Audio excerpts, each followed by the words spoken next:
Ladies and gentlemen, welcome to Qlick Podcast. It's Josh Kindred, your host, and today we're joined by Billy Limov. He's downtown Deception Bay's #1 fighter, but we're going to get to know him. We're going to get to know him as a person, some of the places he's been, and some of his property journey, whatever that may look like. Welcome, Billy. Great to have you. Oh, thanks guys for coming out. And so Billy, you've got an Australian title fight coming up. You're a boxing star. How long have you been boxing for? About just over 10 years. I had my first fight in 2010. Okay. Here most of that, but I've been professional now just over 2 years. Okay, excellent. And then, so tell us, being a professional fighter, what's the difference between being an amateur fighter and a professional fighter? Well, amateur boxing, it's more like a seasonal sport, like your football or where you fight every weekend. There's fights on. It's a shorter 3-minute round fights. Yep. And it's obviously not paid, so it's almost not as serious, when you turn professional. That's something I learnt. You need a switch and your life, it's a career choice almost. Yeah, right. Yeah, you start to follow. Did you always want to be a boxer? Is it something that you grew up, you love fighting? Was it part of your family? What made you become a boxer 10 years ago? Don't know. So it's a little bit different for me. I'm probably not your cliche boxer. So I was a swimmer my whole life. Okay. My dad was a swimming coach, and I was in the pool at 5 through till I was 15 every day, before school, after school, swimming. Yep. So sport was always instilled in me. And so when I quit swimming, I had a bit of break, that's when I discovered beer and all those things when I was younger, and had a few years off sport, and I was working in family business. We've always been into cafes. Yep. And I just had this itch in me. I wanted to be a sportsman. I didn't care what it was, if it was rugby or anything. And then my brother started boxing, and my dad was trying to get me to go to the gym. I never wanted to. It's sort of like a big step. I always thought boxing gyms as intimidating, and you're going to get these idiots down there and this and that. Yeah, okay. But I went down, and this was at a gym in Redcliffe. That's where I first went. Okay. And first time I went there, I swore to myself, I'm going to be a professional boxer one day. I just fell in love with it. Yeah, and ever since. So how old are you, Billy? I am 31. 31, okay. So you started boxing about 10 years ago. Obviously, early 20s, having been a swimmer, that would have been something that taught you a lot of discipline. It's sort of follow the black line on your own. Do you think that some of that discipline and I suppose that hard work has allowed you to become actually professional and head towards an Australian title fight now? 100%. It's I guess it's just something I grew up with, a sort of strict upbringing. European father was the swimming coach, and so our life was always disciplined. Like I said, up at 4:30 for my whole life. Go before school, swim 5K, go to school, get back in the pool, go home and eat some healthy casserole or soup and drink water. And so, thinking back now, I don't really think about it too much, but it's definitely played a big role in the discipline side of me, and structure and like you said, following a black line. You can't talk to people when you train, or like swimming training is the most boring, grueling training probably out there. So to be able to come and do something like this, it's actually fun. People say I don't like training. I love it. Every day, yeah. Do you think that you had to have those, those first 8 years of amateur fighting to allow you to become a pro fighter, or was it just a case of, had you taken it a little bit more seriously earlier on, you could have had a career in boxing earlier? Definitely. So the amateurs, most of my amateur career, was on and off. Yep. It is that sort of thing where, you go and have a couple fights of the year, then you'll have some time off. So I only probably took it serious for 2 years, the amateur career, where I went to the Commonwealth Games trials, and I did pretty well within a year, and then once again I slacked off a bit, moved away, and Yeah, okay. So the Commonwealth Games trials, when was that? That was 2014 in what was that, Fremantle, Western Australia, yeah. Yeah, okay. And so how many amateur fights did you have? So I'd only had 10 up to that point. Right, so okay. I went to the state titles at 9-10 fights and beat these guys that had 100 fights. So it was a big step for me. I really stood up because I really wanted to represent Queensland. That was like, it was just instilled in me. Yeah, right. I missed out. I was a runner in school and I always wanted to, be on the state yeah. team in running. I got reserve one year and I never made it. So I always wanted that tracksuit. Yeah. And get the kit. that's it, one of the kits. So yeah, after 10 fights was unexperienced, just wanted it. That's something that taught me that if you want something that bad, it's there and you can take it. So I went to the Australian titles in Perth a bit. Yeah, not experienced. I fought guys that, had, like I said, had over 100 fights. And so I still did well. I won a couple fights over there, and there was a hot favourite, Daniel Lewis, who's he's taking over the professional ranks now. Yep. But yeah, he was always destined to win. He won it. So now you've had eight professional fights. What's your record? So 7, this will be my 8th. So 5 wins, 1 loss, 1 draw. So you're going all right? Yeah, going well. My last loss was I had an Australian title shot earlier in the year. Okay. Huge step up for me. I got offered it and straight away, I want to take hard fights. Lots of people in boxing, they take the easier fights for their record but something I said I didn't want to do because I'm a bit older as well. I came to the sport a bit later, so don't really have time to muck around. I just thought whatever gets offered to me, I'll take it. I'll take those hard fights because there's nothing to lose. There's no pressure. Yep. It's always, if you have an easier fight. Keen for the battle. Yeah, that's it. That's why we're doing it, Now, Billy, tell me, have they given you a nickname? Billy the Bad Boy, Billy the Kid? What's the nickname? Well, like I said, I'd never wanted, that was one thing I didn't want, Lightning Limov or just one of those names for no reason sort of thing. So I said, I turned down a few, but what stuck lately is Double Shot because of my coffee background. Okay, right. Didn't really like it at first, but it's sort of stuck a little bit now. So I think that might be it. Okay. Double Shot. Yeah, Double Shot, Billy the Double Shot. That's it. So we're sitting in your training ring at the moment in Deception Bay, and it's quite a place where you walk in and it's really grassroots. You can tell that. There's been all sorts of things go on in a place like this, and you can smell the training and the hard work, the blood, sweat, and tears. But tell me, is boxing something is it all about aggression and is all about that grassroots? I don't know, that I suppose mongrel, the man, or is it about is it about skill and talent? Is it about professionalism? Yeah, well, there's like a line there because you've got. That's what people say. These are like when I told people I was doing boxing, they're like, you need to work on the railroads and be hard. Because I always, like I said, had a coffee background and was in hospitality my whole life, making lattes. So people are laughing at me saying, why are you doing this? But so that's my side. I come from I like the sports side of it. I fell in love with the challenge. You have to use your brain, not me being aggressive. That's the last thing, but. You do need that, especially in professional boxing. You still need that mongrel, and you need to be a little bit fearless, I suppose. Yeah, you have to have that. Yeah. When you walk into a fight, do you is there a little bit? I imagine there's a stack of adrenaline, but is there a bit of fear? No, not at all. I think, for me, because even nervousness is something I thought, because I've, like I said, done competition my whole life with running and swimming, and I used to get so much more nervous lining up to run at 800 or a cross country.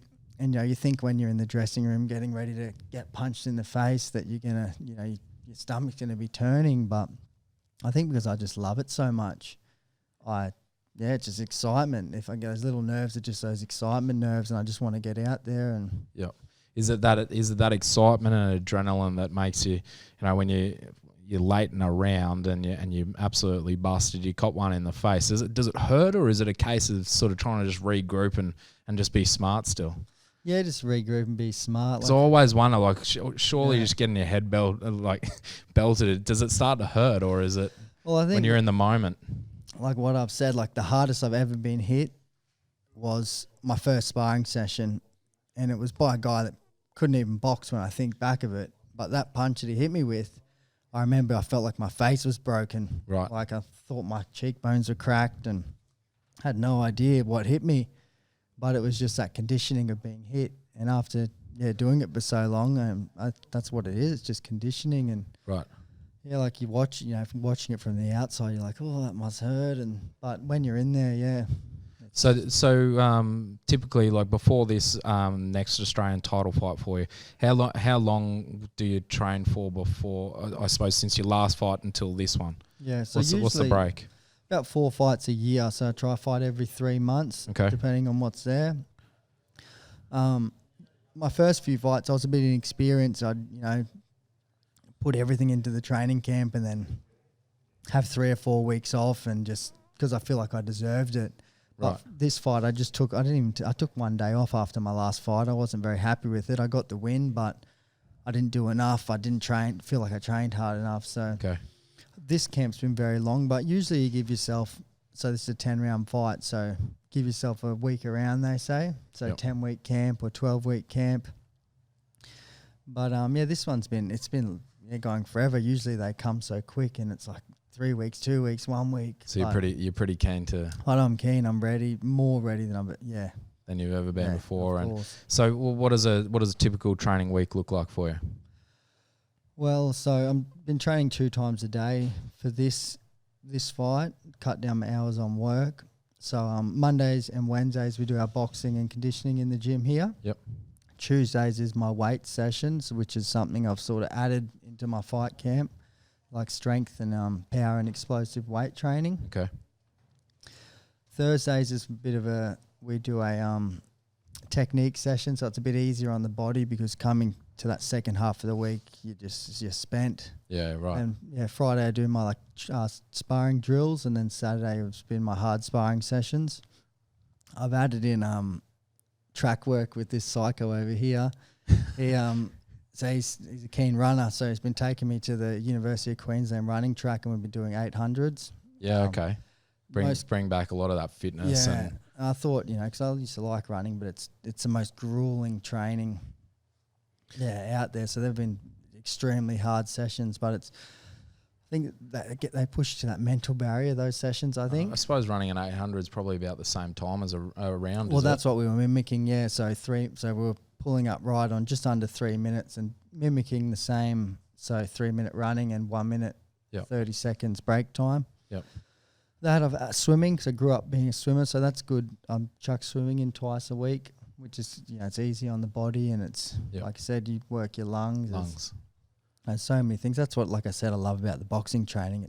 You can do anything. You could, it's anything. Everything's about conditioning your body and getting ready. So the sparring, is it do you wear the headgear every week and you protect yourself when you're sparring? Is that? Yeah, so always wear headgear, and just mainly for cuts. That's the only reason, not because the myth is that headguard's actually worse for your brain, because you're taking these protected punches where, if you're getting hit without it, you can just get knocked out instead of preserving, right? Okay. But it's just pretty much to keep you safe, because if you get a cut 2 or 3 weeks out from the fight, there's big trouble. So right.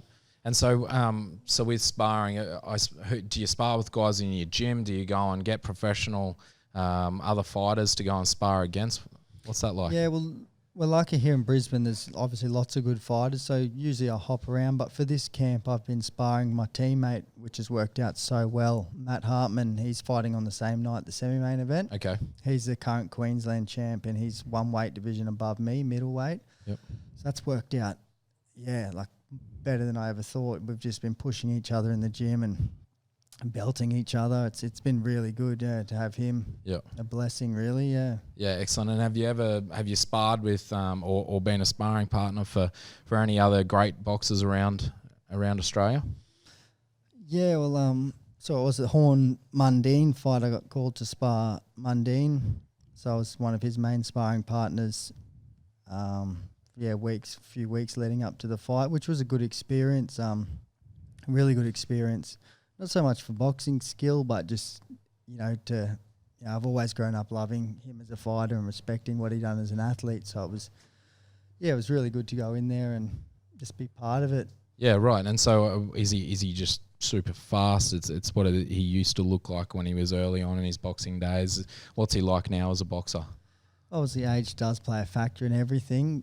He's obviously not as lightning fast as he was when he was a young fella, but I mean, you can see he's got the ring smarts, which is something that I picked up on. Just might not be as active and running around and throwing these lightning punches at you, but just almost sucking your energy without being able to do much by even just sitting on the ropes and moving small movements. And so that's where you can see the brain and the boxing IQ come out. Yeah, okay. Boxing IQ, it's not something that you typically think of when you get into a ring and try and belt the shit out of each other. You think you just go in there and... Yeah. Nah. Now tell us, Billy, with a name like Limov, where's your background? And I suppose where did you come from? Where did you grow up? And where's your family from?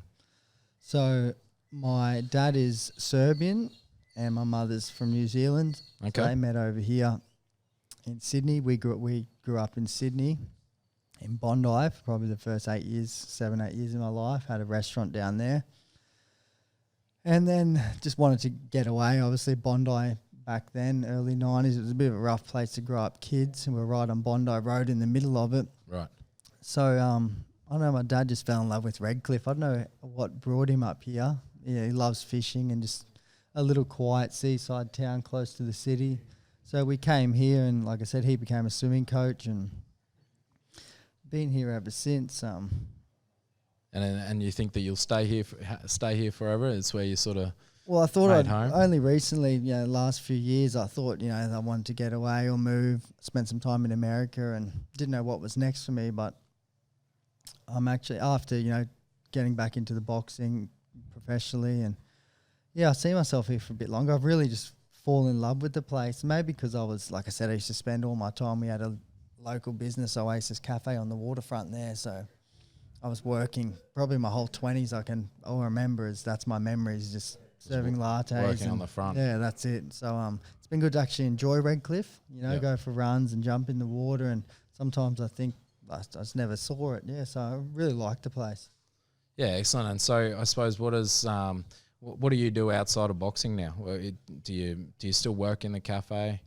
Well, we sold the family business, so I'm still in the cafe game with a friend. A friend of mine owns a cafe in the city, which is actually perfect for me. So it's Monday to Friday. Yep.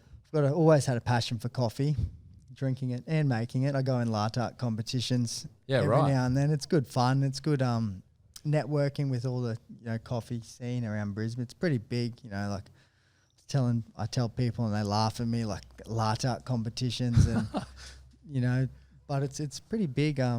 It's a big thing, the whole coffee scene. Yeah, not only here but in the world. But so like I was saying before, like I really enjoy it. Like in between my boxing, and I go to a job that actually, I enjoy it. You really enjoy out there slogging it, laying bricks or anything like that. So yeah, and just fitness. I just like like I said, I like to train, not too much where it's silly, but like I said, just being outside, running, beach, I'm just starting to fall in love with the simple things, Yep. Yeah, excellent. And so you've obviously grown up in Bondi, as you said. You spent a bit of time, a lot of your life in Redcliffe and working on the waterfront. Are you a property owner now? Is it something that you're still aspirational about getting into the property market? What's that look like for you? Yeah, well, I'm not a property owner at the moment. I did buy a house quite young, I think 22. Okay. 23. I bought a property here in Scarborough. My dad was always drilling me, about the property, and especially being in Redcliffe, as you know, the market's great. Yep. Good time to buy it. So I had a place that I lived in. It was more investment property, but I lived in it, and wasn't like your typical first home where you get a photo out the front with a big smile on your face and that you're so happy to move in and do this. So to me, it was just I bought it because it was next door to my brother owned a house next door on Scarborough Road. So we thought it was a good opportunity. We had all these, plans and this to build units, to build a mansion, to build a boxing gym, that never eventuated. So So just a smart financial decision in the end. Yeah, it was. It done well for me, I held on to it for close to about 4 years, I think. Yep. And smart move would have been to probably buy another one in the area, but I was at a bit of a crossroads then. I sold up, and that's when I went to America. And just wanted to see what I was going to do with either pursue the boxing or pursue the cafe career. Yeah, and so what does the next property look like for you? Is it, something like this in Deception Bay with a big block of land where you can have a big boxing gym, or maybe just a little seaside unit? No, I'm hung up on Sandgate, Shorncliffe. Shorncliffe might be a bit tough, but I don't know what it is lately. I've never really been over there, but I just today got approved to me and the girlfriend renting a place out there. So I really like it over there. So, and I think that's the goal. We've been talking about it to probably see if we can get into maybe Sandgate or.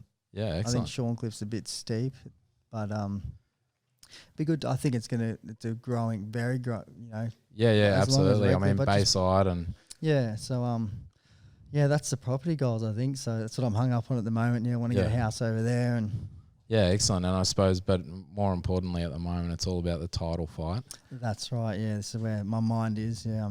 So tell us, is it something that, do you have to have a lot of confidence in it? You just believe that you're going to go through this, or is it something that you wait to see how the fight progresses and then you make a decision on what next year looks like for you? In a way, that's true, but because, like I said, different things can come. You have a good win, you get opportunities thrown at you. You have a loss, it's one of those sports where you sort of go back down to the bottom. Okay. But wait and see what happens, and wait and see what happens. Let it play as it goes. So we got some larrikins in the background doing all sorts of things. Green card boy here. Is obviously one of your training partners that stirs you up. There's obviously great camaraderie around a boxing club like this. Is that something that you really lean on? A lot of support from your close mates, your trainer. Yeah, definitely. Like you say, it's an individual sport, but it's far from it. I mean, there's so much in the background. So many other people involved. It's not as easy as just training and showing up to fight night. There's so much involved in it. Yeah. All right. Well, we've loved chatting to you. We've loved getting to know you. Hopefully, maybe in 2020 we'll be talking to an Australian title winner. 100%. And thank you so much, Billy Limov. We'll keep an eye out for that name. And if you don't see him on the boxing, he might be making you a latte somewhere around Brisbane. Thanks, Billy. Thanks, Josh.